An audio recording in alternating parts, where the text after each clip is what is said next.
Ang kwentong ito ay hango sa tunay na buhay. Karanasan ito ni Tolome.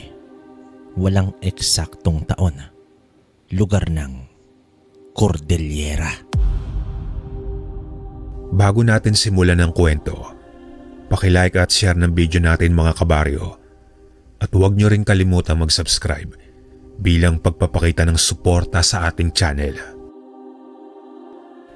Ganoon na lamang ang pagkabulahaw ni Tolome sa gitna ng kanyang mahimbing na pagtulog. May mga nagsisigawan, nagtatakbuhan, humihingi ng saklolo. Subalit, binaliwala lang niya ito hanggang sa nakarinig na siya dito ng mga pag-angil. Dito niya na napagtanto na inaatake na pala sila ng mga aswang. Agad namang bumalikwas sa pagkakahiga ang binata at kinuha ang itak na nasa ilalim ng kanyang kama. Nanginginig na noon sa takot si Tolome at panisambit na sa may likha at sa lahat ng santong kilala nito. Tumitindi at lumalala na ang sitwasyon, nagkakalabugan at kahit ang pagkagat ng mga nilalang sa mga tao ay pawang naririnig niya. Tagaktak na ang naglalakihang butil ng pawis ni Tolome. Ilang minuto pa ay tumahimik ang paligid. Dahan-dahan siyang tumayo mula naman sa pagkakaupo sa sulok ng kanyang kwarto. Sumilip naman siya sa may siwang. Nakita niya ang isang aswang na wangis tao, ngunit may muka ng isang aso. May mahabang apat na pangil at mabalahibo ang buong katawan. Tumigil ito sa paglalakad at agad namang nagtago itong si Tolome. Ilang segundo pa ay muli naman siyang sumilip sa may siwang. Bahagyang napanatag ang kanyang loob dahil wala na ang nilalang na yon. Subalit may isang mata ang biglang sumalubong sa kanyang pagkakasilip. At ito, ang mata ng aswang. Napasigaw naman ito at napatras sa labis na pagkagulat. Nagmamakaawa na si Tolome habang naririnig niya ang dahan-dahan na pagkalmot ng nilalang sa dingding. Pumaikot na sa bahay ang langit-ngit ng mga kuko ng aswang na yon, habang ang takot ni Tolome ay wala nang mapaglagyan. Damang-dama niya na ang nalalapit niyang pagwawakas. Tumulo na rin ang luha nito kasabay ng panginginig ng mga labi. Pumasok na siya sa ilalim ng kama sa pag-asang hindi siya mauhuli ng nilalang na yon. Ang tunog ng kalmot ay napalitan ng dahang-dahang pag-uka ng dingding. Halos kumawala na ang kaluluwa ni Tolome dahil paparating na ang aswang, hanggang sa umatungal ito na tila may humablot dito. Kasunod nun ay ang mga sapak na paulit-ulit. Lumabas naman siya sa kanyang pinagtataguan at sumilip sa may labas. Nakita niya dito ang isang lalaki na walang habas na binubugbog ang aswang na yon. Di hamak na mas malaki pa dito ang nilalang, ngunit tila hindi umubra ang kalamangan ng sukat ng kalaban. Sa mismong paningin ni Tolome ay nasaksiyan niya ang pagpigtas ng lalaki sa ulo ng aswang. Nasilayan niya rin ang itsura ng lalaki. Matipuno at malaki ang pangangatawan. Sa itsura at forma pa lang nito ay masasabing batak ito sa labanan. Sa pagbagsak ng aswang ay tumakbo naman ang lalaki at sinugod pa ang ibang aswang na nananalasa sa buong baryo. Nang matiyak niya na wala ng aswang ay dito na nakahinga ng maluwag si Tolome. Hindi na lingid sa kamalayan ng buong baryo ang pag-atake ng mga aswang, ngunit sadyang kakaiba sa gabing yon dahil sabay-sabay na lumusob ang mga nilalang na yon. Ayon pa sa pagkakaalam ni Tolome, mula sa mga matatanda, kada 15 taon daw ay ginagawa ito ng mga aswang. Ito ang tinatawag na anihan.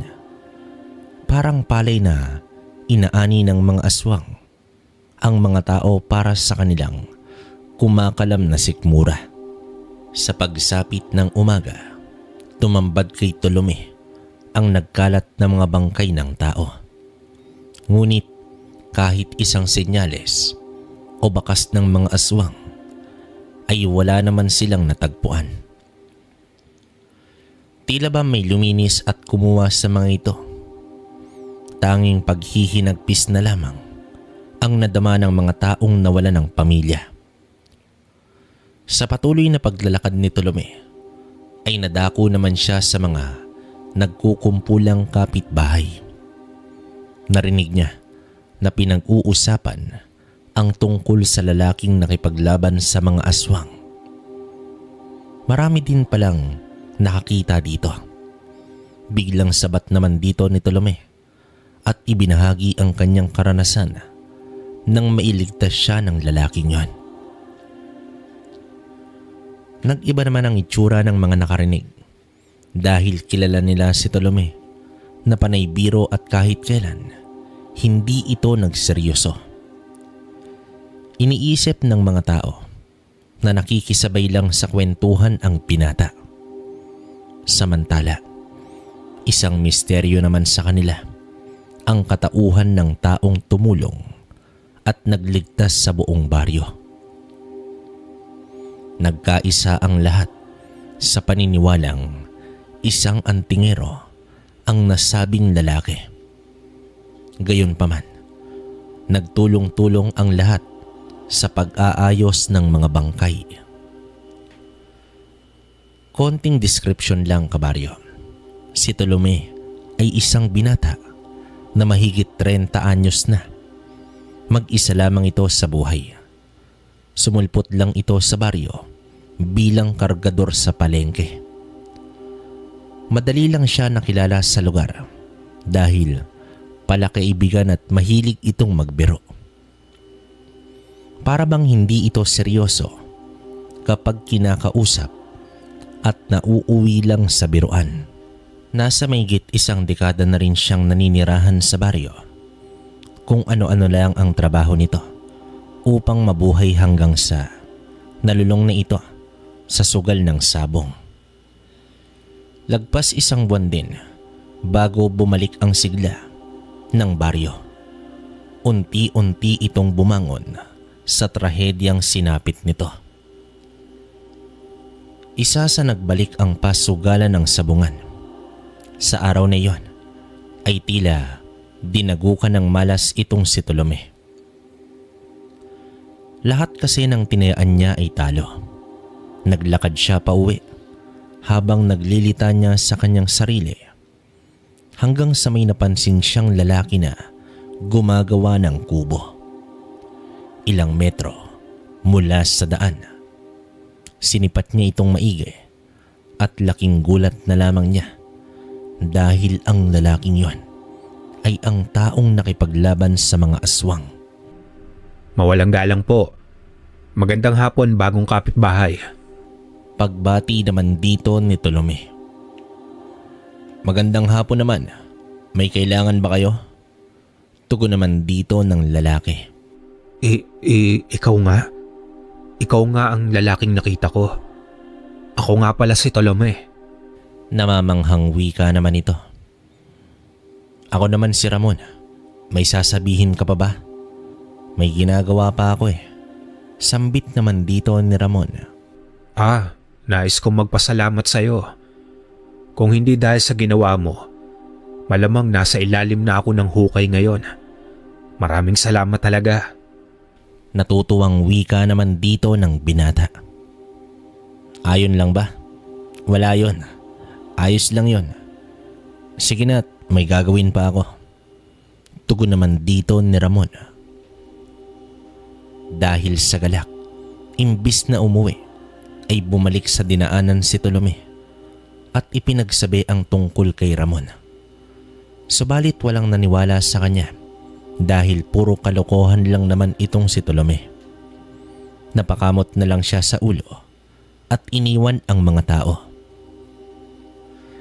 Sa muli niyang pagdaan sa kubong itinatayo ni Ramon ay hindi niya na ito nakita. Malamang nagpapahinga na ito. Nagpatuloy na siya sa paglalakad, ngunit iniisip niya kung bakit nanirahan sa kanilang lugar ang lalaking yon. Pero sa kabilang banda, mas pabor yun sa kanila dahil may tagapagtanggol na ang baryo. Sa mga araw na lumipas, ay pabalik-balik naman sa bahay ni Ramon itong si Tolome. Kung ano-ano ang ibinibigay niya dito tulad ng pagkain, prutas at mga gulay. Hinahayaan lang naman siya ni Ramon. Napakataas kasi ng tingin ni Tolome kay Ramon, kaya gagawin niya lahat mapalapit lang dito. Tolome, may pamilya ka ba? Trabaho o pinagkakaabalan sa buhay? Tila yata nandito ka na lang simula umaga hanggang gabi. Tanong naman dito ni Ramon. Ang totoo niyan, Ramon, mag-isa na lang ako sa buhay. Wala din akong permanenteng trabaho. Diskarte na lang upang magkapera at mahilig ako sa sabong. Bakit naman ginawa mong tambayan ang bahay ko? Sa totoo, humahanga ako sa iyo, Ramon. Tsaka pakiramdam ko ligtas ako kapag nasa tabi mo. Alam mo naman ang mga nilalang dyan. Bigla-bigla na lang umatake. Pero kung may iuutos o ipapagawa ka sa akin, huwag kang mahiya, Ramon. Handa akong pagsilbihan ka. Kung ganon, maaasahan ba kita, Tolome? Abay, oo naman. Ako pa ba? Lahat kaya kong gawin. Maliban lang doon sa mga aswang, hindi ko na kaya yon. Maaasahan? Talaga lang ha? Bakit ganon ang tingin ng mga tao sa'yo? Teka, pati yan alam mo? Ibig kong sabihin sabi-sabi lang yon. Pinapatawa ko lang naman sila. O sige na, pagtimpla mo na lang ako ng kape. Hindi naglaon, ay naging magkaibigan na nga silang dalawa. Natapos na rin ang bahay na pinagtutulungan nilang itayo. Tuwing umaga ay nasa bahay na ni Ramon itong si Tolome at gabi na ito kung umuwi. Minsan isang gabi, nagpaalam na si Tolome na uuwi na. Tumangulang naman itong si Ramon. Habang papalayo na, ay sinundan siya ng tingin ni Ramon. Samantala, iniisip ni Tolome kung tutuloy ba siya sa sabungan bukas o hindi. Kailangan niya kasing magkapera at ang sabungan lang ang tanging naiisip niya. Nagbibilang pa siya sa kanyang daliri kung magsusugal ba o hindi. Nang biglang may malaking ibon ang dumapo sa puno, bandang unahan nito.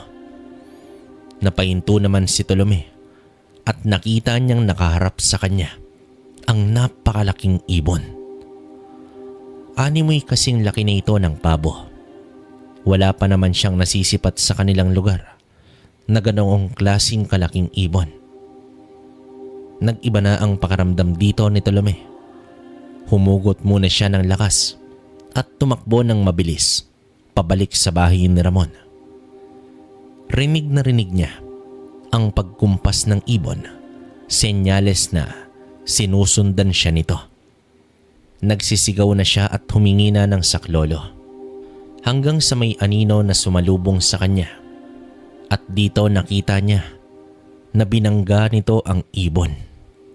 Bumagsak naman at nagpagulong-gulong ang dalawa sa lupa. Nahawakan ng lalaki ang paa ng ibon na balak sanang tumakas. Nanlaki naman ang mga mata ni Tolome dahil ang ibon ay dahan-dahang nagpalit ng anyo at naging tao. Umamba ito ng kalmot sa lalaki, ngunit nasalag nito ang kamay at ibinalibag. Dito na nakilala ni Tolome ang lalaking yon. Walang iba kundi si Ramon. Dinampot ni Ramon ang aswang sa paghawak lamang sa ulo nito at inundayan ito ng napakalakas na suntok sa dibdib. Tumilapon ang katawan nito ngunit naiwan ang ulo sa kamay ni Ramon. Napalunok na lamang si Tolome sa kanyang nakita. "Ano, uuwi ka ba o dun ka sa bahay?" Tanong naman dito ni Ramon. Sasama ako sa iyo, Ramon. Nauutal na tugon dito ng binata. Nauna pang pumasok ng bahay si Tolome at agad uminom ng tubig. Pakiramdam niya ay naubusan siya ng likido sa katawan dahil sa kanyang nakita. Sa pangalawang pagkakataon, iniligtas mo na naman ako, Ramon. Maraming salamat talaga. Wika naman dito ni Tolome. Mukhang may magasik na naman ang lagim. Mag-iingat ka lagi, Tolome. Kahit may araw, huwag kang magpakampante. Abiso naman dito ng antingero. Oo, Ramon. San ba kasi nagmula ang mga aswang na yan? Sa dami ng lugar sa Pilipinas, bakit ang lugar na ito pa ang paborito nila? Sambit dito ni Tolome. Kinabukasan ay nagising si Ramon habang patapos na sa pagluluto itong si Tolome. Tinanong niya ang binata kung hindi ba ito uuwi. Umiling naman si Tolome dahil ayaw niya munang umuwi. Gawa nga sa takot nito na baka atakihin muli ng aswang. Tinanong niya naman ang antingero kung ayos lang ba sa kanya. Tumango naman si Ramon. Habang sila ay nag-aalmusal, naglakas loob na si Tolome na usisain itong si Ramon. Ayon naman kay Ramon, nag-iisa na rin ito sa buhay. Isa siyang mersenaryo na naglalakbay sa iba't ibang dako ng bansa upang tugisin ang lahat ng nilalang na may tangan ng kapangyarihang itim. Sabik naman na nag-abang si Tolome sa iyahayag pa ni Ramon ngunit hindi na ito nagbigay pa ng ibang detalye tungkol sa kanyang buhay. Nang tumitig ng seryoso sa kanya si Ramon, ay muling ibinaling ni Tolome ang sarili sa pagkain. Halata naman kasi na walang balak magsalita pa si Ramon tungkol sa detalye ng kanyang buhay. Matapos ang agahan, ay kinausap ni Tolome ang antingero. Nais sana nito na sumama sa paglalakbay niya. Wala na rin naman siyang kasama pa sa buhay, subalit hindi pumayag itong si Ramon. "Kung gusto mong humaba pa ang buhay mo, huwag kang didikit sa akin. Pinagbigyan lang kita ngayon. Pero sa oras na lilisan na ako sa lugar na ito, gusto ko na manatili ka lamang dito. Isa ka lang sa gabal sa aking misyon." Wika naman dito ng antingero. Kung ganun, Ramon, bakit ka nga ba naparito sa amin? Ano ang misyon mo dito? Narito ang angkan ni Kanlua, pinuno ng mga gabunan. Matagal ko nang hinahanap ang demonyong yon. Noong kasagsagan ng pag-atake ng mga asbo, may nakita akong gabunan ngunit nakatakas ito. Kaya malaki ang hinala ko na isa yon sa kasama ni Kanlua. Tugon naman dito ni Ramon. Gabunan? Asbo? Mga uri ba ng aswang ang mga yan? Kalimitan sa mga asbo ay pinamumunuan ng isang gabunan. At ang gabunan ay isa sa pinakamalakas na aswang. Alagad lang ng gabunan ang mga aswang na umatake dito. Ibig sabihin, mas mabagsik pa ang gabunan sa mga asbo. Nako, Diyos ko po. Inabisuhan din ni Ramon ang binata na tulungan siyang magmanman at alamin ang gumagalang aswang sa baryo. Binigyan siya nito ng langis. Iinit at kukulo ito kapag may aswang sa paligid. Nagdadalawang isip naman na tanggapin ni Tolome ang langis pero tumapang ang tingin ni Ramon sa kanya. Pagpatak ng 3:00 ng hapon ay pinalakad na ni Ramon ang binata upang umpisahan ang pinapagawa rito. Kalimitan sa mga aswang ay mag-uumpisang mambiktima sa pagitan ng 3:00 ng hapon hanggang 3:00 ng madaling araw. Bagamat natatakot, malaki naman ang tiwala niya kay Ramon na hindi siya nito pababayaan.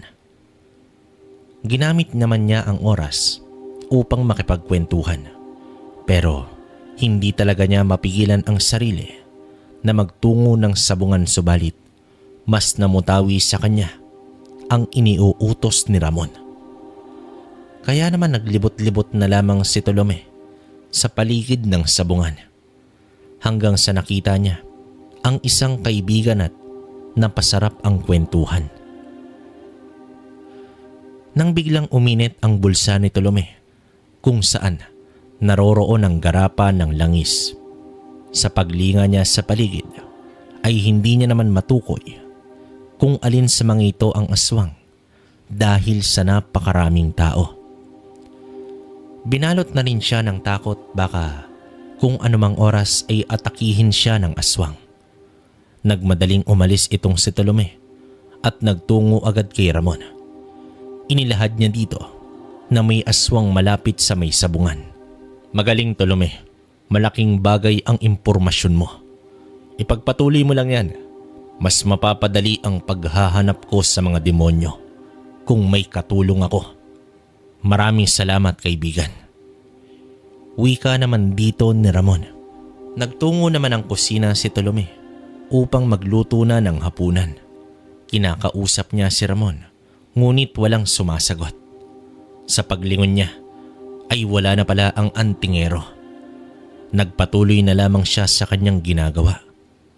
Sumapit na ang 6:00 ng gabi ay wala pa rin itong si Ramon. Hanggang sa 2 oras pa ang lumipas. Nagpasya na lamang siya na mauna na sa hapunan.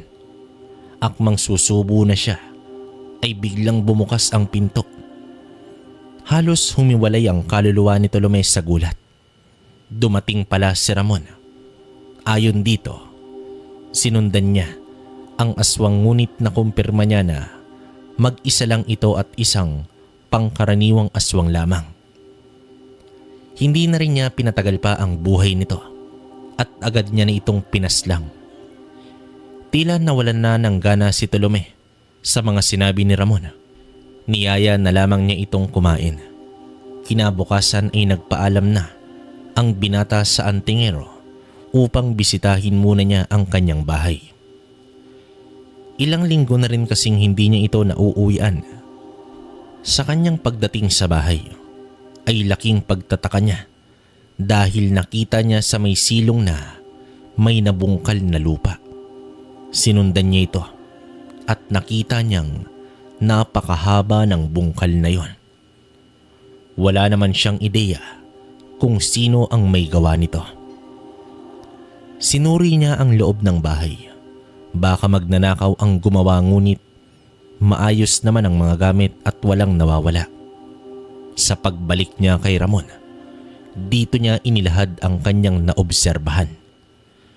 Kumunot ang noo nito at agad niyaya si Tolome na samahan siya sa kanyang tirahan. Sa pagdating nila sa lugar na iyon, ay agad tiningnan ni Ramon ang mahabang bungkal ng lupa. Abwak ang may gawa nito, Tolome. Isang uri na may kakayahang gumawa ng mabilisang hukay. Sa parang ito ay naikukubli nila ang mga sarili. Nag-aanyong malaking bayawak din ang mga to. Paliwanag naman dito ni Ramon. Panibagong uri na naman ng aswang. Ano ba ang nangyayari sa baryong ito, Ramon? Maaari bang dito ka muna matulog ngayong gabi? Pakiusap naman dito ni Ramon. Ha? Bakit naman? Gagawin kitang pain sa abwak. Kung nais mong mahuli ko ang nilalang na yon, ito ang pinakamadaling paraan. Kaya pumayag ka na, Tolome. Para din naman ito sa mga kabaryo mo. Napalunok na lamang ng laway si Tolome. Wala na siyang pagpipilian pa dahil nag-umpisa na namang tumapang ang tingin ni Ramon sa kanya. Isang gasera ang nakasinde sa itaas ng mesa habang si Tolome ay nakahiga na sa kanyang kama. kahit anino ng antok ay hindi talaga dinalaw ang binata dahil na rin sa matinding takot. Ikaw ba naman ang gagawing pain sa aswang? Pinalalakas na lamang niya ang loob sa pagtitiwala niya kay Ramon. Tutal naman, makailang beses na rin niyang nailigtas ang buhay nito. Walang hiya ka, Ramon. Nagbistulan akong bulate na pinain mo sa pamingwit ng isda. Baliw ka talaga, Ramon. Wika ni Tolome sa kanyang sarili. Habang nakakumot ay hawak naman niya ang itak at pinakikiramdaman ang paligid. Paiba-iba pa ng posisyon itong si Tolome hanggang sa may narinig siya na ugong mula sa ilalim ng lupa. Napahigpit naman ang hawak niya sa itak na iyon at dumukot na rin siya ng asin. Ang sahig ng bahay ay yari sa kawayan, amakan ng dingding at kugon ang bubong. Ramdam niya na ang pagkaluskos ng lupa. Inuuga ito ng kung anong nilalang sa ilalim. Marahang humupo sa may igaan itong si Tolome at binantayan niya ang sahig.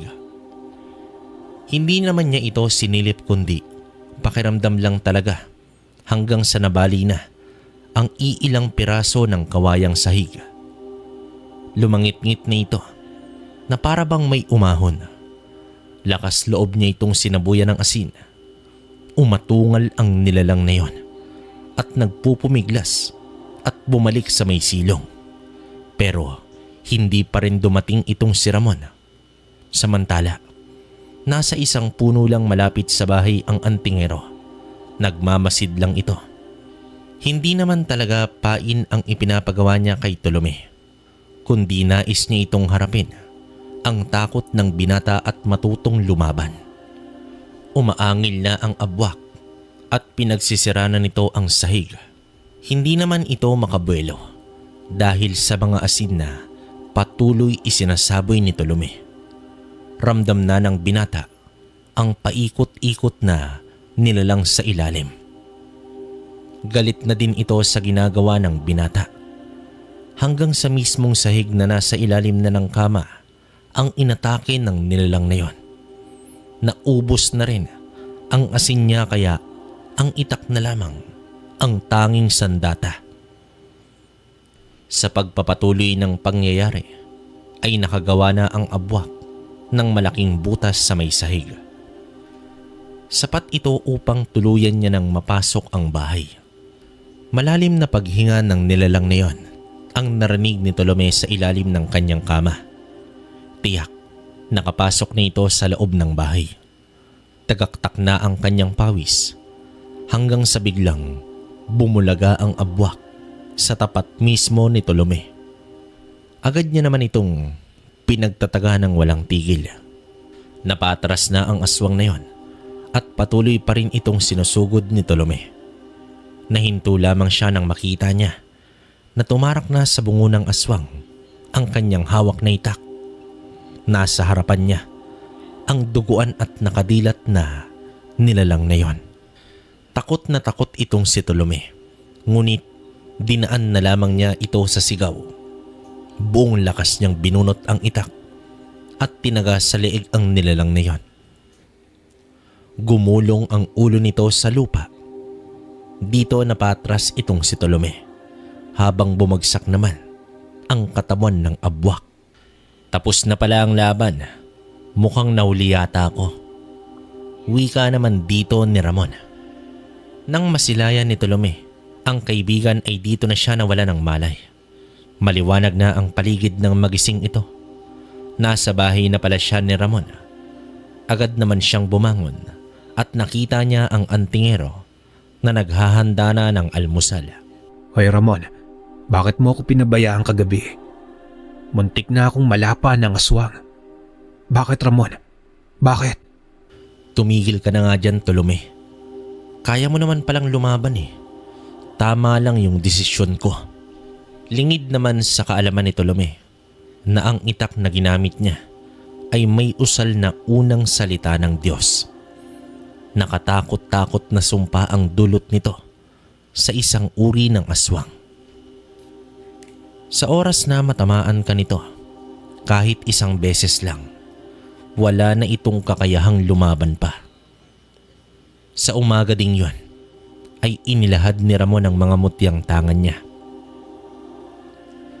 Sa maikling panahon na pagsasama nila ni Tolome, ay napatunayan niya rito na isa itong totoong kaibigan. Ipinakita niya rito ang kanyang hawak na 4 na mutyang pandigma. May iilang detalye rin na inilahad si Ramon sa binata na labis ikinamangha lalo ni Tolome. Sa paggulong pa ng mga araw ay mas naging malalim ang pagkakaibigan ng dalawa. Sa tulong ni Tolome ay mas madali nang natunton ni Ramon ang kinaroroonan ng mga aswang na nagkukubli lang sa kanilang baryo. Natutunan din ni Tolome ang magkaroon ng direksyon sa buhay. Kung dati kasi ay wala siyang iniisip kundi ang magkapera upang may pangsugal at panlaman sa kanyang sikmura. Ngayon ay ramdam niya na may kabuluhan na ang kanyang ginagawa. Kahit tingin pa rin ang lahat ay daig pa niya ang isang payaso. Sa kabilang banda ay napapakinabangan rin naman niya ang imaheng alam ng karamihan upang maitago ang totoong pakay niya sa paligid. May mga pagkakataon rin na nakikipaglaban na rin siya sa mga aswang gamit ang itak na may kargang usal ng unang banal na salita. Hanggang sa dumating ang isang gabi. Sa mga oras na iyon ay mag-isang naiwan si Tolome sa bahay ni Ramon. Nagpaalam naman ang antingero dahil may mahalaga siyang sadya sa kabilang bayan. Sa hindi inaasahan ay nagpakita kay Tolome ang isang gabunan base sa paglalarawan ng kaibigan. Kaya naman nakilala niya ang uri nito. Sumasabay pa sa hangin ang maputi at mahabang buhok ng nilalang. Nakatayo ito ilang metro mula sa bahay habang sinipat ito ng gusto ni Tolome. Hawak naman ang kanyang itak at isang lampara. Hoy, anong tinatayo-tayo mo dyan? Kilala kita. Isa kang gabunan. Bakit di ka lumapit dito? At nang makita mo ang hinahanap mo? Matapang na sigaw dito ni Tolome. Ang tapang naman ng bubwit na ito. Nasaan si Ramon? Wika naman dito ng gabunan. Hindi ko alam. Malay mo nandyan lang siya sa tabi-tabi. Pang-aasar naman na tugon dito ng binata. Nairita ang gabunan kaya bigla itong lumundag at lumapag mismo sa bakuran ng bahay. Sa gulat ni Tolome ay napatras ito at bumanda sa may dingding. Kahit natatakot ay hindi pa rin pinaramdam ni Tolome sa aswang. Isa ito sa mga itinuturo ni Ramon sa kanya dahil ang takot ng tao ay isang malakas na sandata ng aswang laban dito. Pero alam din ni Tolome na protektado ang bahay at wala kahit anong masamang nilalang ang makakaapak man lang kahit sa pinakaunang baitang ng hagdanan. Kahit nasa malapit na ang aswang na yon ay hinamon pa rin ito ni Tolome. Bagay na mas ikinairita ni Kanluwa. Wala namang nagawa ang gabunan kundi ang manggigil sa galit. May oras ka rin sa akin, bubwit ka. Galit nitong wika at lumundag na at naglaho na sa dilim. Parang nabunutan ng tinik si Tolome at napabuntong hininga na lamang ng malalim. Dahil sa tagpong yon ay nagsaboy ng asin ang binata sa paligid ng bahay at madaling araw na nang siya ay makatulog. Sa pagbalik ni Ramon, kinabukasan ay inilahad ni Tolome ang nangyari kinagabihan. Tahimik lamang si Ramon na tila meron itong iniisip. Ilang oras ang nakalipas ay may kinuha ang antingero sa ilalim ng sahig. May kwadradong hukay pala doon na imbaka ng mga sandata. Nagtatanong naman itong si Tolome kung ano ang balak gawin ni Ramon sa mga sandatang yon. Sinabi naman niya sa binata na isang masamang pangitain kapag nagpapakita ang gabunan. Kalimitan sa mga ganitong pangyayari ay nagpapahiwatig ito ng isang pagsalakay. Kinuha ni Ramon ang isang sandata na magkabilaan ang talim. Napakakintab nito na animoy bagong gawa, pero dumaan na pala ito sa hindi mabilang na labanan. Pinapili naman niya si Tolome kung aling sandata ang nais nito, pero nanindigan ang binata na sapat na sa kanya ang kanyang itak at mas gamay niya pa ito gamitin. Matapos nito ay inabisuhan siya ni Ramon na maghanda na para sa labanan na mangyayari. Kumuha naman ng maraming bote si Tolome at nilagyan ng langis at mitya. Gagawin niya itong pampasabog laban sa mga aswang. Hindi man nakakaapekto ang pagsabog nito, pero tiyak, lapnos ang aswang kapag natalsikan ng nag-aapoy na langis. Nang makapaghanda na sila, ay isinuot ni Ramon kay Tolome ang isa sa kanyang mutya na nakakonsagra sa kwintas. Mabibigyan daw siya nito ng proteksyon laban sa kalmot at kagat ng mga aswang.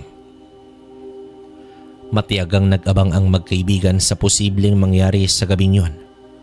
Habang nasa bakuran si Ramon at nasa loob ng bahay naman si Tolome. Hanggang sa biglang nakaramdam ng init sa katawan, itong si Tolome. Napakaalinsangan at tumaas bigla ang temperatura. Ramon, dito nga muna ako. Bakit kaya biglang nag-iba ang panahon? Naiinitan ako na ewan ko ba? Wika naman ito sa kaibigan. Ganyan talaga yan dahil may suot kang mutya. Pero alam mo ba kung ano ang ibig sabihin ng bigla ang pag-iba ng panahon? Nariyan na sila. Seryosong tugon naman dito ni Ramon. Dahil naman sa narinig ni Tolome, agad na siyang pumanhik ng bahay at kinuha ang mga sandata. Inabisuhan naman siya ni Ramon na wag na lumabas ng bakod. Nakatayo na ang antingero at may nagbabagang ngipin na siyang naririnig. Narito na ang hinihintay nilang nilalang. Subalit, pahirap kay Tolome ang napakadilim na paligid dahil wala man lang buwan sa gabing yon. Sa hindi malamang dahilan ay tila ba nakakaramdam ito ng bigat sa partikular na direksyon. Sa isang iglap ay nawala bigla itong si Ramon. Sa kanyang paningin at ilang segundo lang ay nahawi ang halamanan. Nag-umpisa na pala ang labanan nang makarinig siya ng mga pag-atungal sa kapaligiran. Binaling niya ang kanyang sarili sa ibang direksyon kung saan nakaramdam siya ng negatibong enerhiya. Dito ibinato niya ang bote na may sindi, kumalat ang apoy at may mga nagpulasan. Mabilis niyang inilabas ang mga panggatong at doon sa bakuran, sinilaban. Nagliwanag na ang paligid at doon nakita ni Tolome ang mga aswang na kung tawagin ay mga asbo. Hindi naman bababa sa 10 ang bilang ng mga ito. Habang sa kabilang bahagi ay nagkakalabugan na. Makalipas ang ilang minuto ay tila tumahimik ang paligid. Batid niya na wala nang sumusugod na mga aswang. Nakita na lamang niya na nakatayo na ang mga aswang sa paligid at dahan-dahan nang lumalapit. Wala na pala si Ramon sa paligid na yon. Pinagbabato na ni Tolome ang mga aswang at nagkalat na ang apoy. Umaamba na ang mga nilalang sa pag-atake sa binata. Ngunit hindi nito magawang makalapit. Hanggang sa may isang naglakas loob at lumundag patungo sa may bakuran. Paglapat mismo ng mga paa ng asbo ay tila nanigas ito at napaluhod na lamang.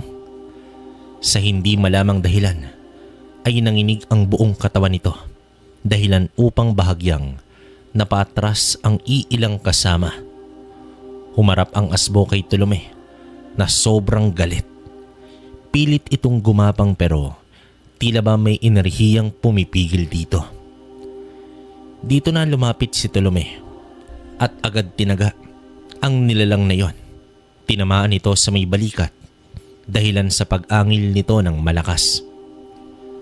Sa pagguhit ng sugat sa leeg ay bumulwak ang dugo ng aswang hanggang sa tuluyan na itong bumagsak sa lupa. Wala namang magawa ang iba pang asbo kundi pagmasdan na lamang ang katapusan ng kanilang kasama na pinaslang ni Tolome. Ngumisi naman itong si Tolome habang nakatingin sa mga aswang at unti-unting sinilaban ang bangkay ng asbo. Matapos nito ay pinagsisigawan at pinagmumura ng binata ang mga nilalang na yon. Hinamon rin niya ito ng paulit-ulit. Samantala, si Ramon naman ay nagtungo sa mga kabahayan dahil may mga gabunan na umaatake sa baryo. Ang unang gabunan na nakita niyang nakatayo sa bakuran ng isang bahay, agad niya naman itong binangga at binalibag. Bago pa man ito bumagsak sa lupa, ay muli niya itong sinugod at walang patid na inundayan ng suntok. Nagkabali-bali naman ang mga buto nito. Hinila niya ang buhok nito at sa gitna ng baryo ay ipinulupot niya ang mismong buhok ng gabunan sa leeg nito. Ginawa ito ni Ramon upang makuha ang atensyon ng iba pang gabunan sa paligid. Lumapit na ang mga ito na nasa 7 ang bilang. Umatake ito ng sabay at ginawa niyang panangga ang gabunang bihag. Nahawakan niya sa ulo ang 2 aswang at malakas niya itong inuntog sa isa't isa. Sa ipinamalas niyang lakas ay tila hindi ito napantayan ng mga gabunan.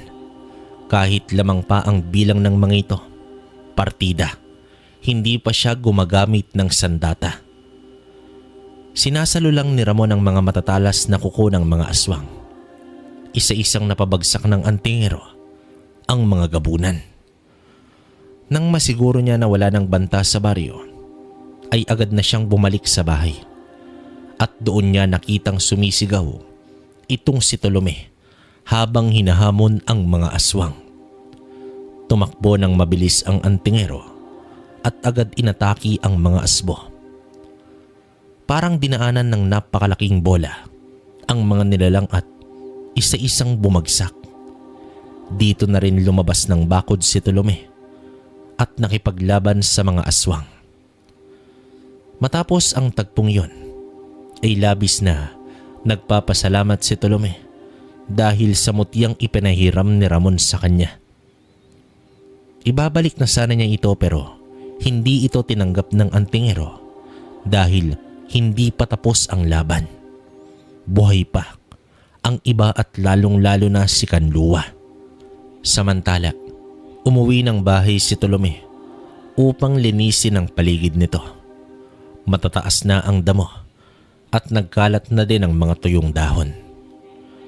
Hindi niya naman namalayan ang oras at inabot na siya ng 4:00 ng hapon pero hindi man lang siya nakaramdam ng pagod. Sinigaan niya ang mga tuyong dahon bilang panghuling trabaho. Umupo naman ito sa may hagdan habang nilalantakan ang tinapay at kape.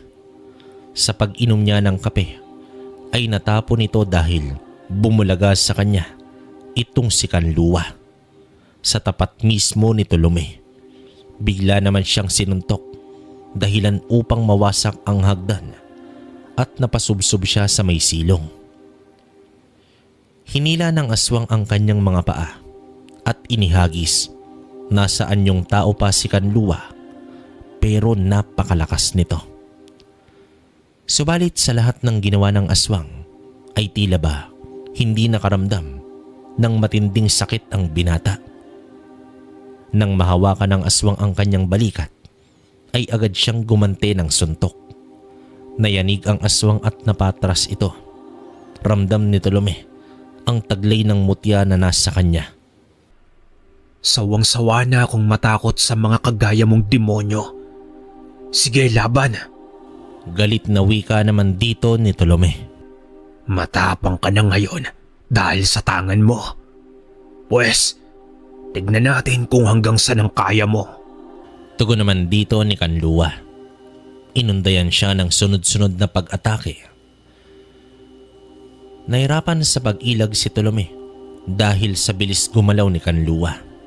Sa ilang minuto ay nagtamo na siya ng maraming sugat sa katawan hanggang sa napaluhod na ang binata at bumagsak ito sa lupa. Akmang babango na ang binata ngunit nakaapak na si Kanluwa sa kanyang likod hanggang sa biglang tumilapon si Kanluwa dahil sa hagupit ng hangin. Nang makita niya si Ramon ay mabilis na tumakas ang gabunan. Inakay naman ng antingero itong si Tolome at ipinasok sa loob ng bahay. "Tolome, ayos ka lang ba?" Nag-aalalang tanong naman dito ni Ramon. Ayos pala tong mutya mo, Ramon. Biro mo buhay pa ako hanggang ngayon. Nakangiting wika naman dito ni Tolome. Ngunit bakas sa mukha nito ang labis na pag-inda sa sakit. "Kaya mo pa bang maglakad? Mas mabuting dun ka sa bahay magpahinga." Wika naman dito ni Ramon. Oo naman, kayang-kaya. Wika dito ni Tolome. Tumayo ito ngunit muling bumagsak at nawalan na ng malay. Kinarga ng antingero sa kaliwang balikat si Tolome at naglakad papunta sa kanyang bahay. Habang walang malay ang binata ay nakatitig si Ramon dito. Bakas naman sa kanyang mukha ang matinding galit. Sa katunayan, may dating kasangga itong si Ramon, ngunit napaslang ito ng bangkilan. Simula nun, mas pinili na lamang niya ang mag-isa upang wala na siyang iisipin tuwing may labanan. Pero noong nakilala niya si Tolome ay muli niyang naramdaman na magkaroon ng kasama at kaibigan. Balak niya sana na maging antingero si Tolome, hindi upang isama niya sa paglalakbay, kundi maging tagapagtanggol sa baryo. May bahid naman siyang pagsisisi dahil naipahamak niya na ang kaibigan. Pero hindi niya na ito hahayaang mangyaring muli. Dahil sa mismong gabing yon ay tatapusin na ni Ramon ang laban. Sa paghaharap ni Kanluwa at Tolome ay doon hinanap ni Ramon ang bakas ng gabunan. Sinundan niya ito hanggang sa napadpad siya sa isang bundok. Gamit naman ang mutya ng ipo-ipo, hinagupit niya ang bundok upang iparamdam ang kanyang presensya. Sa pagitan ng dalawang bundok ay namutawi ang presensya ng mga gabunan. Marahan itong nagsilabasan sa anyong aswang. Halos magkakapareha lamang ang mga itsura nito, ngunit nang ibabaw ang sukat ng sungay ni Kanluwa na mas mahaba kumpara sa ibang gabunan. Nakakakilabot ang pagngisi ng mga gabunan subalit baliwala ito kay Ramon. Inilabas niya na ang kanyang mahabang sandata. Matayog siyang tumayo sa harapan ng mga ito. 3 gabunan agad ang sumugod sa kanya. Hindi naman gumalaw ang antingero, bagkus nakapikit pa ito.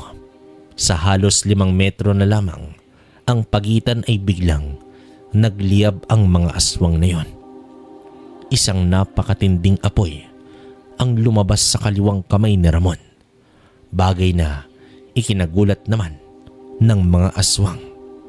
Pero alam ni Kanluwa na hindi agad mauulit ni Ramon ang paraan na iyon sa maiksing oras.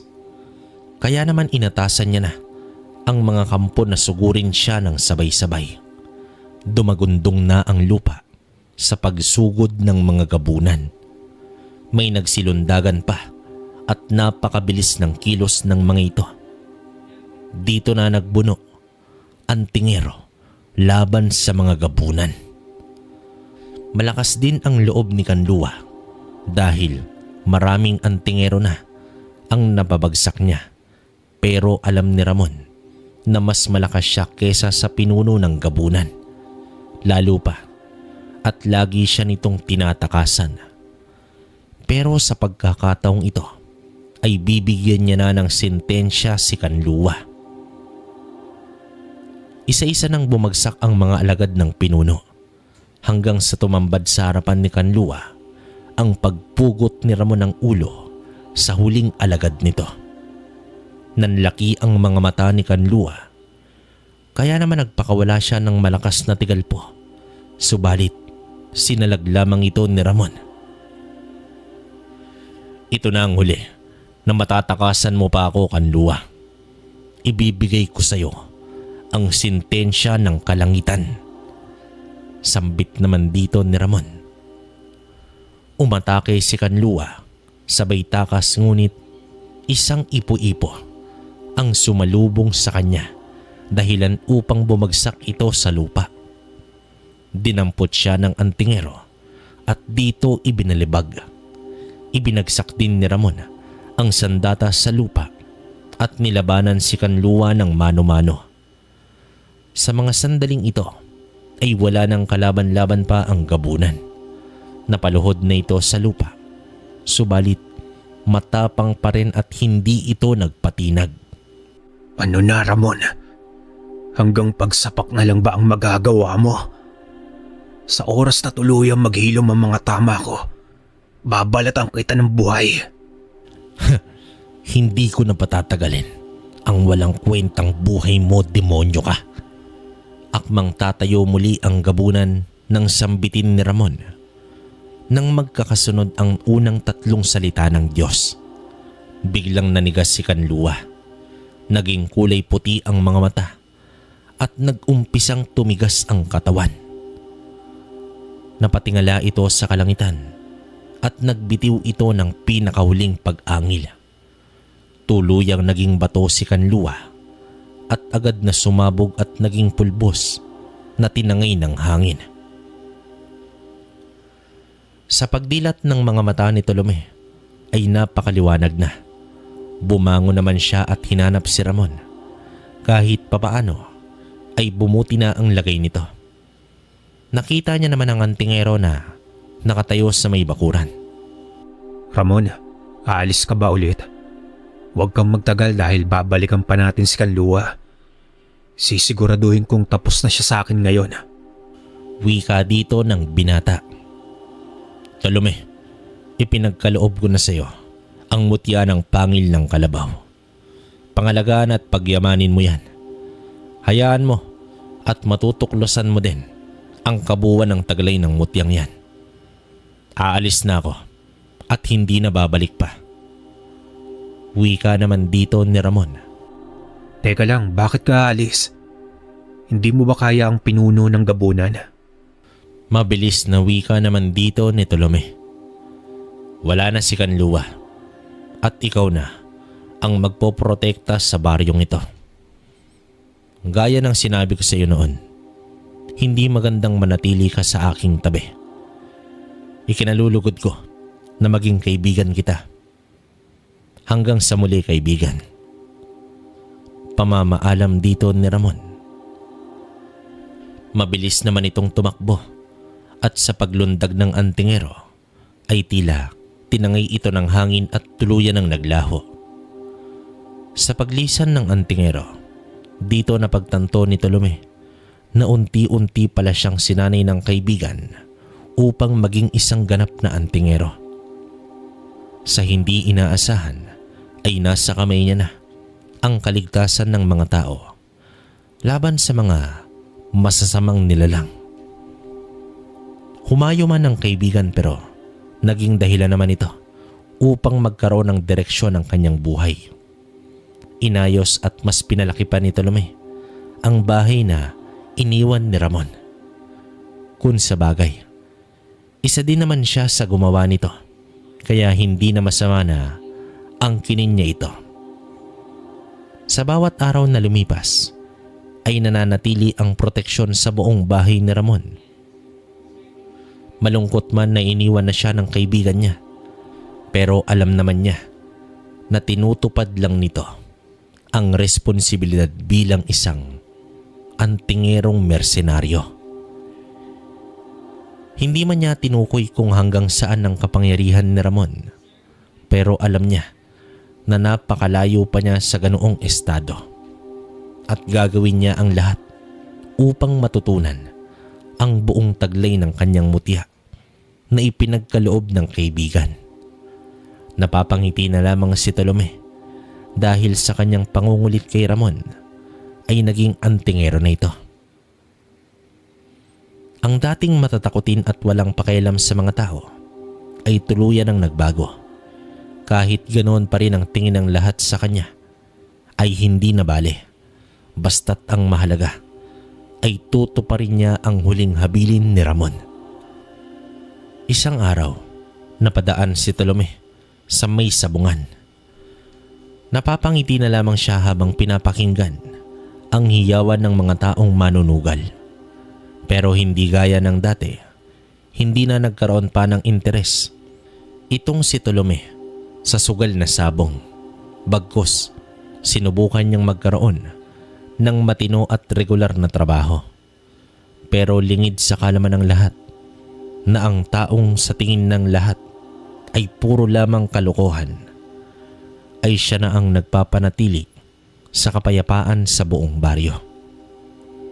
At hindi niya rin malilimutan na minsan niyang nakilala at naging kaibigan si Ramon bilang sentensyador ng mga gabunan.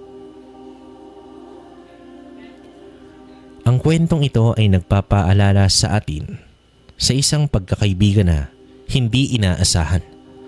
Ipinapakita din sa kwento na wala talagang makakaalam sa ating kinabukasan. May isang pangyayari na nagpapabago na lamang sa ating mga pananaw sa buhay at maging kabuluhan para sa lahat. Mga kabaryo, hanggang dito na lang ang kwento natin ngayong araw. Maraming salamat sa inyo. Sana may natutunan kayo sa kwentong inilahad natin. Minsan, sa panahon natin ngayon, nakakalimutan na natin ang mga sinaunang kwento patungkol sa ilalim ng siyensya. Kayo mga kabaryo, totoo ba ang barang? Lalo na sa panahong mabilis ang pag-usad ng ating sibilisasyon. Pakinggan nyo ang kwentong ilalahad ko. Ang kwentong ito ay hangus sa totoong buhay. Nangyari ito at karanasan ng pinsan ko na itago na lang natin sa pangalang Hector. Taong 2004 sa lugar ng Maynila. Itong mga panahong ito ay kasalukuyang isang doktor sa pampublikong ospital itong si Hector. Hindi ko na lang ilalahad ang pangalan ng ospital na iyon. Hanggang sa kasalukuyan kasi ay patuloy pa rin ito sa kanilang operasyon. Maliban doon ay may sarili itong klinika sa kanilang bahay. Kapag wala itong tungkulin sa ospital, ay tumatanggap ito ng pasyente sa kanyang klinika. Sadyang matulungin itong si Hector sa kanyang kapwa. Dahil kapag walang pambayad sa ospital ang kanyang pasyente, ay hindi na siya naniningil. At minsan pa nga ay siya ang nagbabayad ng mga bayarin ng mga ito sa ospital na pinapasukan niya. At ganun din sa kanyang klinika. Sa maniwala man kayo o hindi, kapag may nagpapatingin sa kanya, minsan donasyon lamang ang kanyang hinihingi. Konting paliwanag lang kabaryo, noong kabataan ni Hector. Balik tanaw sa pagkabata ni Hector. Ilang taong isinilang at lumaki itong si Hector sa bahay ng kanyang lolo. Nangyari ito sa probinsya ng Antique. Namulat si Hector sa mga paniniwala ng mga nakakatanda. Dahil nag-iisa nga po, mahal na mahal siya ng kanyang lola. Maging ang kanyang lolo ay ganun din. Madalas, ang kwentuhan na kanilang naumpisahan. Yung mga tungkol sa mangkukulam, aswang at mga engkanto. Hindi dahil sa tinatakot nito si Hector. Ang dahilan kasi ng lolo ni Hector ay totoo ang mga nilalang na ito. Nakikisalamuha sila sa mga tao at ang pinakapaboritong kwento ni Hector ay yung tungkol sa isang mambabarang. Ayon kasi sa pagkakakwento ng lolo niya sa kanya, ang mambabarang na ito ay isang mabuting tao. Sa halip na gamitin ang kanyang kapangyarihan upang manakit, ay ginagamit niya ito upang makapanggamot. At ang laging habilin niya sa kanyang lolo ay huwag husgahan ng tao sa kanyang kaanyuan o kung ano ang nakikita sa panlabas na anyo. Dahil hindi nasusukat ng kaanyuan ang kabutihang loob ng isang tao. May tiyuhin itong si Hector na kapatid ng kanyang ina. Matandang binata ito at isa itong manggagamot. Kapag araw ng gamutan ay naroon din si Hector at nanonood. Sa tuwing matatapos manggamot ang tiyuhin niya, ay kakausapin naman niya ito at magpapakwento dito. Ang madalas na napapansin ni Hector sa tiyuhin niya ay hindi ito tumatanggap ng kabayaran. At sa tuwing matatapos ang gamutan ay napupuno umano ng mga gulay, prutas at buhay na manok ang kubo nito. Kaya hindi rin maiwasan na magtanong ang bata sa kanyang tiyuhin na kung tawagin niya ay Tata Imay. Tata Imay, bakit puro gulay at prutas ang binabayad sa inyo ng mga tao? Takang tanong ni Hector sa kanyang tiyuhin. Gumiti lang ang kanyang tiyuhin at tinimas ang ulo ni Hector habang sumasagot ng, alam mo kasi Hector, ang pagtulong sa kapwa ay hindi naghihintay ng anumang kabayaran at hindi rin ako naniningil. Iniiwan lang nila yan dyan, pagpapakita daw ng pasasalamat sa akin. Sagot ng tiyuhin ni Hector. Ito ang mga katagang nagsilbing inspirasyon kay Hector upang maging isang magaling sa larangan ng medisina at maging isang ganap na doktor. Balik po tayo sa kasalukuyan. Taong 2004. Isang umaga, habang patungo si Hector sa kanyang trabaho. Sakay ng kanyang motor. Habang papalabas siya ng kanilang gate ay may nakasalubong siyang isang babae. Nilapitan niya ito at agad na nagtanong. Ale, sino pong hinahanap nila? Bungad na tanong ni Hector. Nang marinig iyon ng nilalang, ay sumagot ito ng,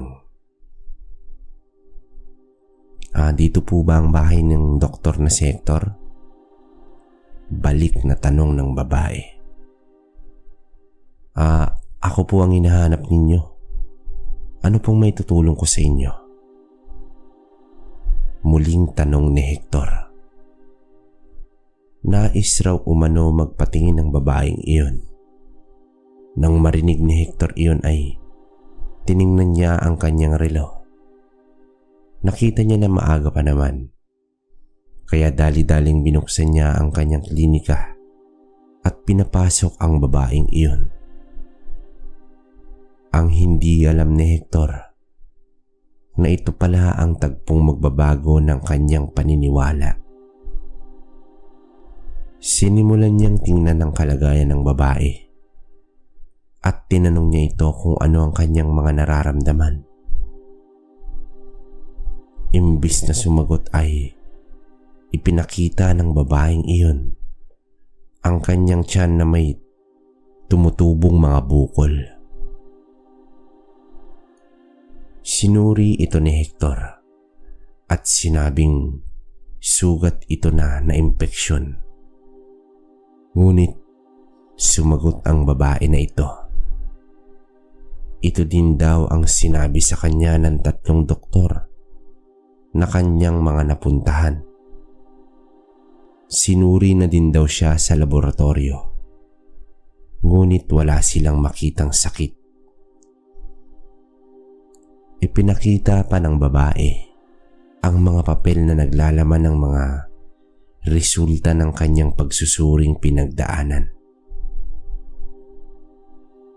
Nang tingnan ito ni Hector ay laking pagtataka niya dahil normal ang lahat ng resultang nakasaad. At para naman mapanatag ang babae ay sinabihan niya itong puntahan siya sa ospital na kanyang pinapasukan. Sa pagkakataon na yon ay masusuri ito ng mabuti. Medyo nag-aalinlangan ang dalaga sa sinabi ni Hector ng mga oras na yon. Nagwika naman roon si Hector. Di daw nito kailangan mag-alala dahil siya raw ang magbabayad ng lahat. Kinabukasan nga ay pumunta ang babae doon at nang suriin naman siya ni Hector ay talagang wala itong makitang sakit. Isang alagad ng siyensya itong si Hector. Ngunit dahil sa kanyang pamilya ay naniniwala siya sa mga kababalaghan sa kanyang paligid. At dahil dito, hinling nito ang tulong ng kanyang tiyuhin na si Tata Imay. Ang dalaga naman ay pinatuloy ni Hector sa kanyang klinika.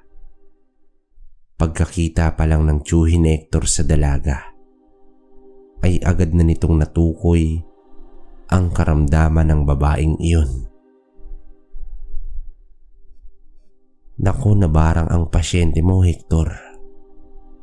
Agad na wika ni Imay. Ho, sigurado ba kayo, Tata Imay? Ilang beses ko na siyang sinuri eh. Walang lumalabas na sakit samantalang kayo kakita nyo pa lang sa kanya. Tapos hindi nyo pa nga siya nahawakan eh. Paano nyo naman nalaman na nabarang siya? Mahabang paglalahad ni Hector.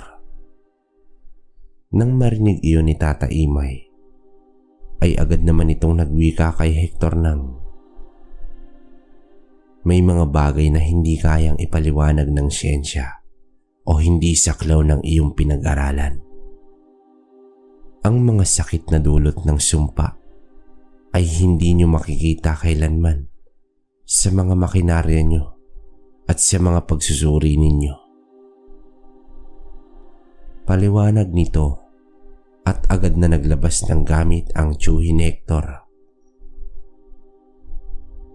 Nang sandaling iyon, gamit ang isang kandila na tinunaw sa isang basong tubig, ipinakita nito kay Hector ang karamdaman ng babae at laking gulat ni Hector nang itapat niya ang kandila sa tiyan ng dalaga.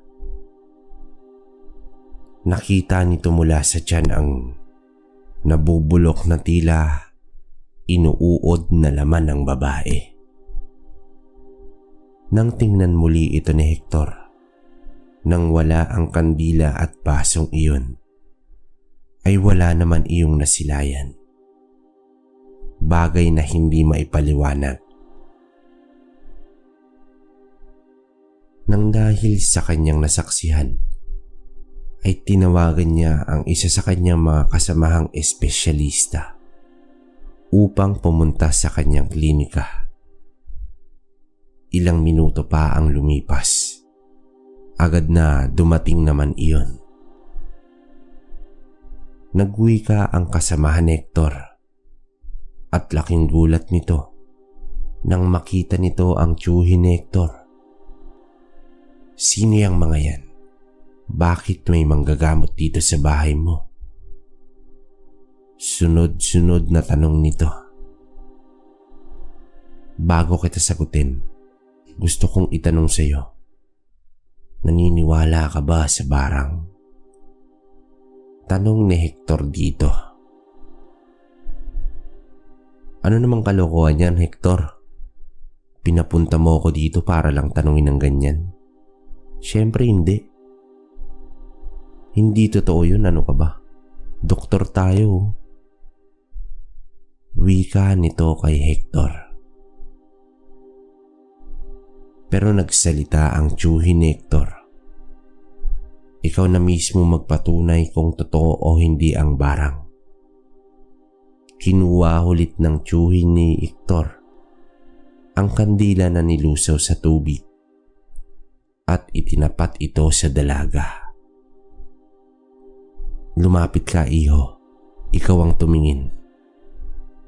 Sambit ni Tata Imay sa kasamahan ni Hector.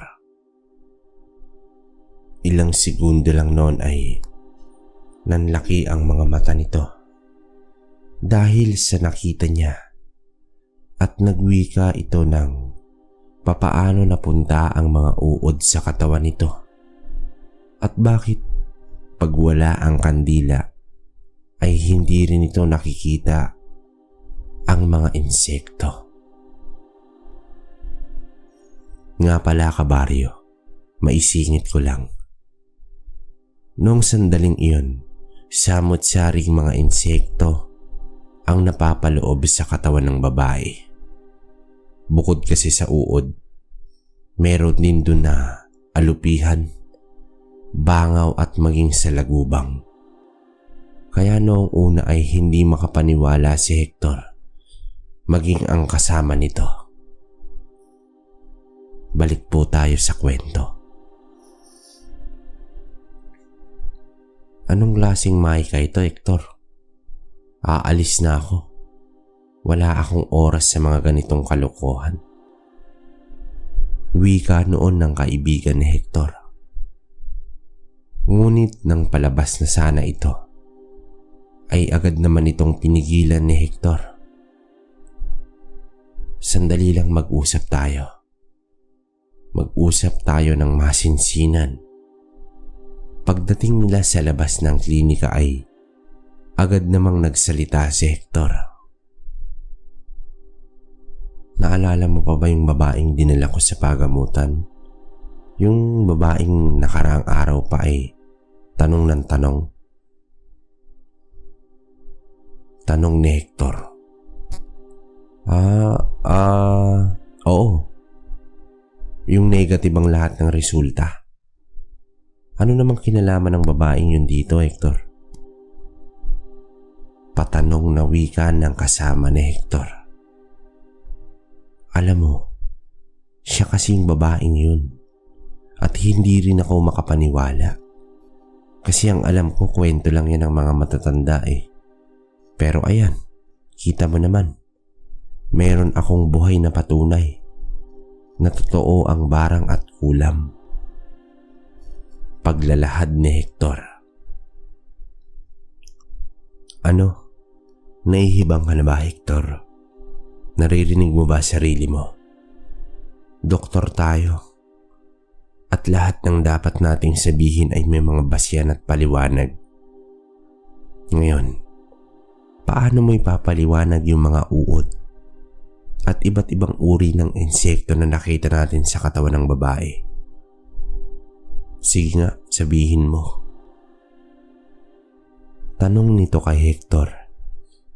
At sandaling natigilan si Hector bago ito sumagot ng, maging ako, hindi ko din alam kung maniniwala ako. Pero, papaano mo ipapaliwanag yung 3 sunod-sunod na pagsuri ng iba't ibang doktor na walang resulta? Pero ayan, Tingnan mo yung ebidensya. Nabubulok na ang laman ng babaeng yun. Paano walang nakita ang mga doktor patungkol dito? Paglalahad ni Hector. Agad namang natigilan sa pag-uusap ang dalawa sa kadahilanang biglang sumigaw ang babae sa loob ng klinika ni Hector. Nagkatingi na naman sila at sabay na pumasok sa loob at tumambad sa kanila ang babaeng namimilipit sa sakit na pinipigilan ng tiyuhin ni Hector. Bigla na lamang siyang namilipit sa sakit. Masyadong malakas ang paraan ng pambabarang sa kanya. Ginamitan nito ng mataas na antas ng tigalpo na ipinadaan sa insektong putakte. Wika ng tiyuhin ni Hector. Para sa mga hindi nakakaalam, ang putakte ay isang uri ng insekto na hawig sa salagubang.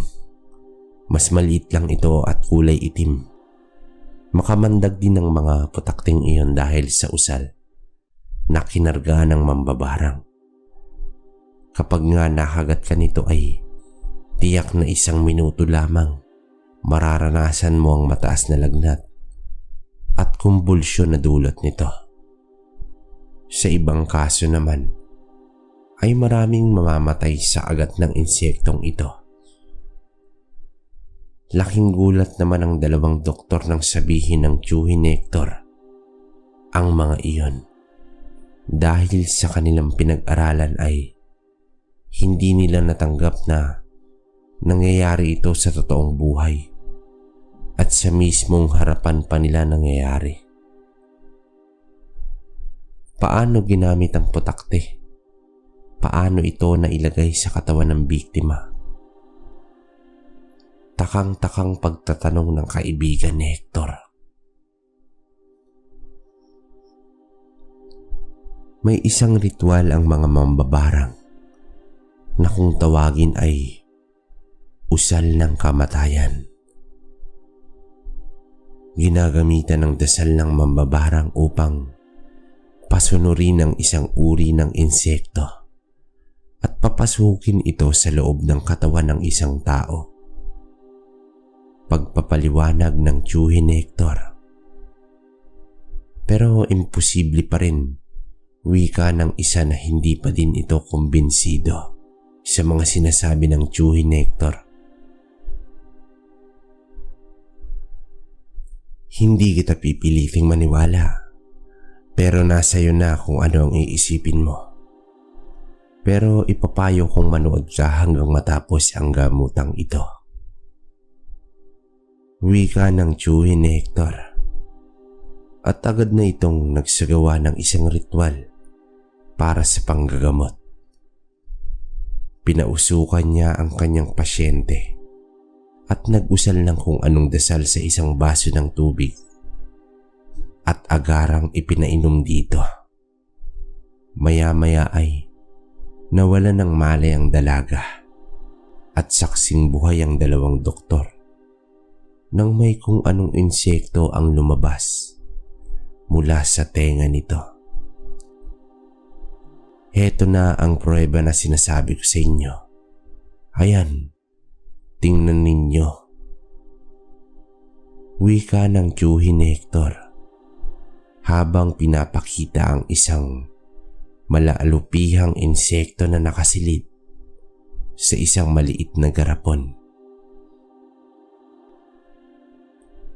Ang 2 iyon ay tila mga bata na namanghas sa mga nakita nila dahil unang beses talaga nilang makakita ng ganoong klase ng insekto sa buong buhay nila.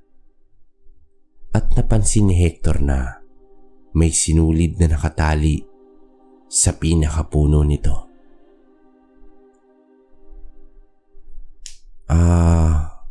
Tata Imay, ano yung sinulid na nakatali sa panang insekto?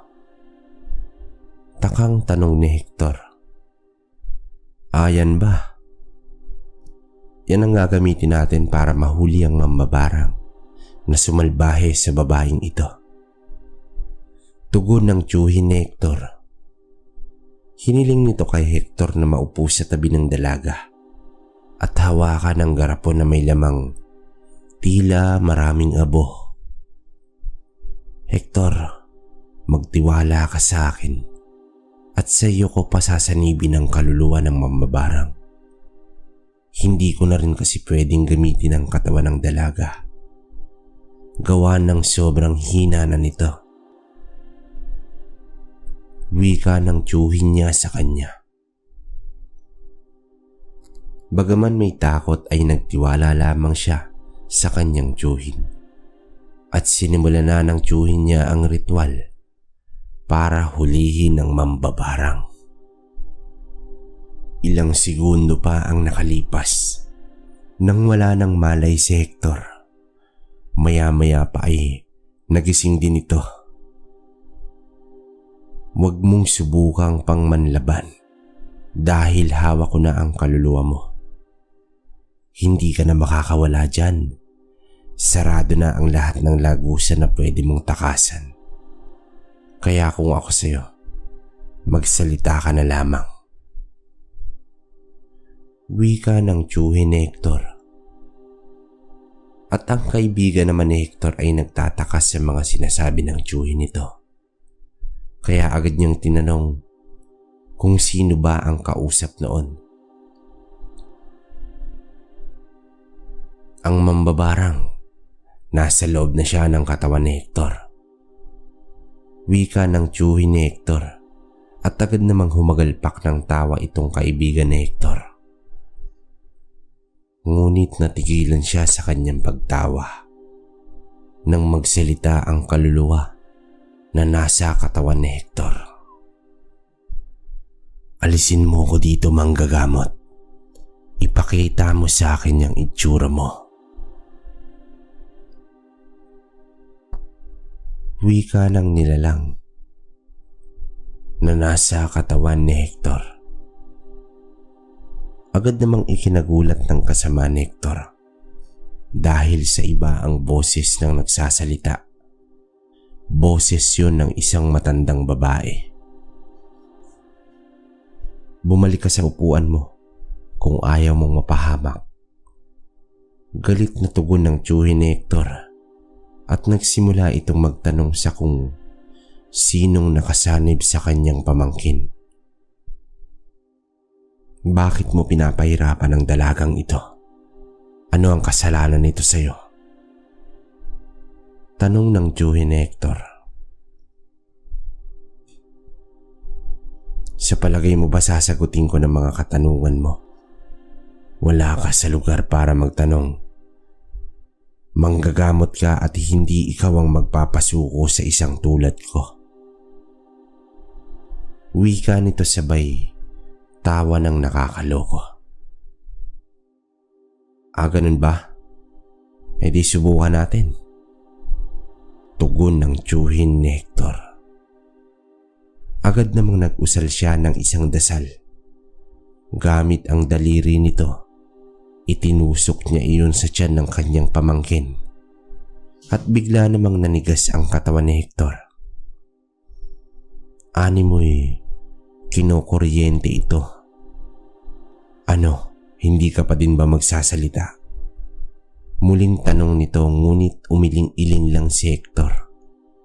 Sa pagkakataong iyon ay sa leeg naman itinutok ng tiyuhin ni Hector ang kanyang daliri at biglang nagsalita ang mambabarang na parang may kung anong nakabara dito. Sino ka? At bakit ganito kakalakas? Itigil mo na, magsasalita na ako. Wika nito habang nagmamakaawa na tanggalin ang kung anumang nilagay ng tiyuhin ni Hector sa kanya. Hindi ko ito tatanggalin dahil kaya mo namang magsalita.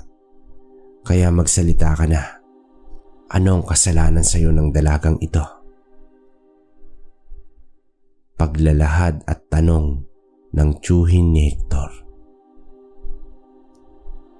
May alinlangan pa rin ang kasama ni Hector pero nakukumbinsi na siya sa mga pangyayari. Tito, matatalo mo ba siya? Tanong nito sa tiyuhin ni Hector. Ngayon, naniniwala ka na ba sa kapangyarihan ng mga elemento? Oo naman. Manood ka lang at tingnan mo kung paano ko paluhurin itong mambabarang. Ano mambabarang? Magsasalita ka ba o papatay na kita? Wika ng tiyuhin ni Hector. Tama na. Magsasalita na ako. Aminado ako na malakas ka magpagamot. Binayaran lang ako. Inutusan lamang ako na gawin ito sa kanya. Pero wala naman talaga akong balak na patay ng dalagang iyan. Malaki ang pagkakasala niya sa kanyang kasintahan. At kung kaya naman binayaran ako ng lalaki para gantihan siya. Pagsasalaysay nito, dagdag pa nito na nais lang daw ng lalaki na iparamdam sa kanya ang sakit na dinulot niya dahil sa ginawa niyang panloloko roon. Mahabang paglalahad ng mambabarang. Sa palagay mo ba magandang naidulot ng ginawa mo? May mga taong kang nasaktan at hindi ko ito papayagan. Pakawalan mo sa sumpa mo ang dalaga at saka ako magdidesisyon kung papakawalan kita. At agad namang umakto si Hector na parang may hinahatak sa katawan ng dalaga sa tabi niya. Matapos niyang gawin ito ay nagwika ito ng, natanggal ko na sa katawan niya ang sumpa. Ngayon, pakawalan mo na ako. Pangako, hindi na ako magkakamali pa. Kaya pakawalan mo na ako. Wika ng mambabarang na nasa katawan ni Hector. Talagang hindi ka na uulit. Dahil hindi na kita palalampasin pa. Wika ng tiyuhin ni Hector at agad na ginlitan ang leeg ng mambabarang sa katawan gamit ang daliri nito. Pagkatapos na gawin ito ng tiyuhin ni Hector ay inusal niya ang dasal sa pamangkin at ang dalaga. Muling nagkamalay ang dalawa. Ligtas ka na, iha. Ang mga sugat mo ay unti-unti nang gagaling sa paglipas ng mga araw. At bibigyan din kita ng mga pangondra para hindi ka nabalikan ng may mga gawa sa iyo nito. Wika ng tiyuhin ni Hector sa dalaga. Habang nag-uusap sila ay biglang lumapit ang kahibigan ni Hector. Tiyo, pasensya na po kung hindi ako naniwala kaagad. Ang totoo po hindi po kasi ako namulat noon sa mga ganitong pangyayari. Kala ko kasi dati ang mga ganitong uri ng pamiminsala ay gawa-gawa lamang ng tao. Pero ngayon, ako na mismong nakasaksi at nakita mismo ng dalawang mata ko. Naniniwala po ako dito. Pero isa po akong doktor at kailangan kong manindigan sa aking prinsipyo. Paumanhindiyo kung ako ay nagbubulag-bulagan pero nakataya kasi dito ang propesyon ko. Wika nito na nauunawaan naman ng tiyuhin ni Hector. Alam mo, nauunawaan ko, iho, ang nais ko lamang ay imulat niyo ang inyong mga mata sa mga bagay na hindi kayang ipaliwanag ng siyensya. Dahil sa kahit anong aspeto o larangan pa man kayo, tandaan ninyo na merong mga nilalang sa mundong ito ang higit na makapangyarihan at higit na nakakalamang sa ating mga tao. Pagpapaliwanag ng tiyuhin ni Hector. Matapos nga ang mga pangyayaring iyon, ay muling bumalik si Tata Imay sa kanilang probinsya. Ang dalawang doktor naman ay mas piniling manahimik tungkol sa mga nakita nila. Pero hindi nila inalis sa mga isipan nila na minsan ay may isang pangyayari sila nasumpungan at ito ay ang kapangyarihan ng barang sa pamamagitan ng insekto. Dito ko na po tatapusin ang kwento ko, kabaryo. Naway mabasa po ninyo ito. Maraming salamat po.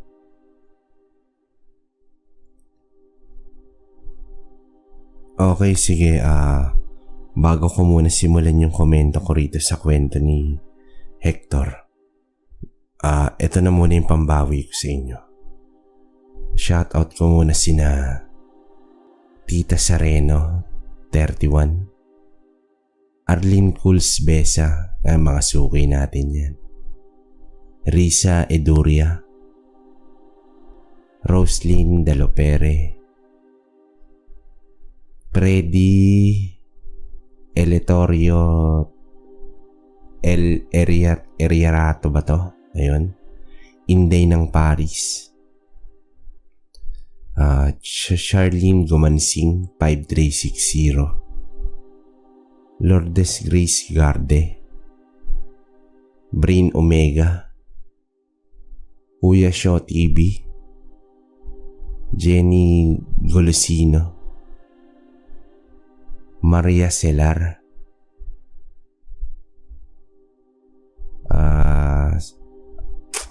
Lucille Edua, Pia Sarne, Nora Inocencio, Pilben Diacor, Pool House Kitchen 624, Peli Rivera Raimundo, Delia Domin, Virgie Villanueva, Mark Pamilosa, Janelle Granil, Azile Gumban, tama ba? Gary Vargas.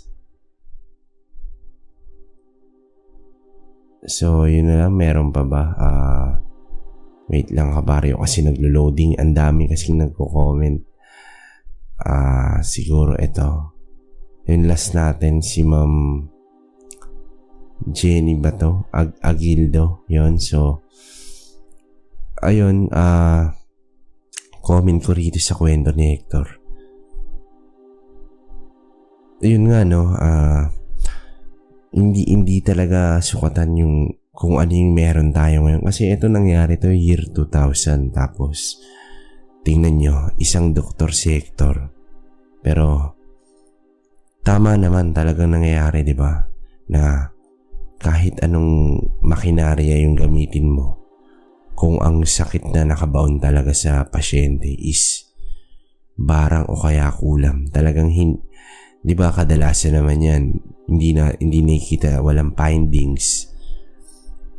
Kumbaga, lantaran na sa katawan mo pero yung resulta negative. So, ano yun? Parang wala lang, di ba?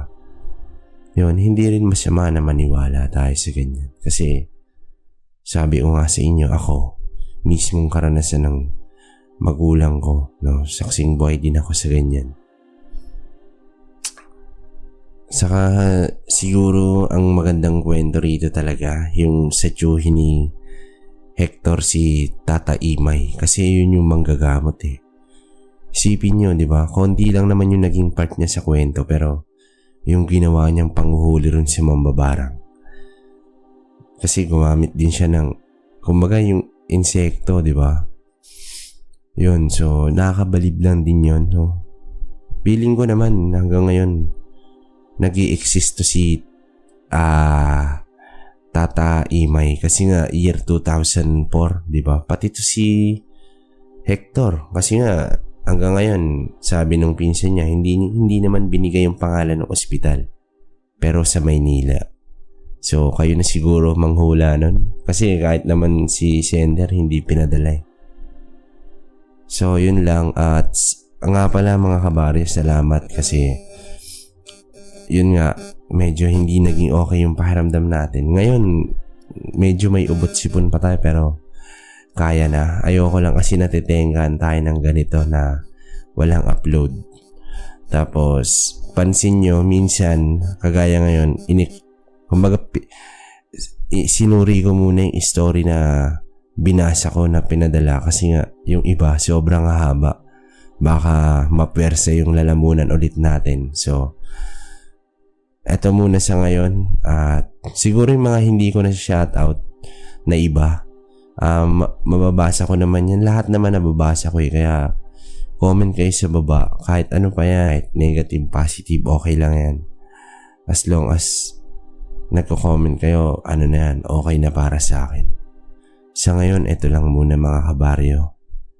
Hanggang susunod na kwento. Maraming salamat.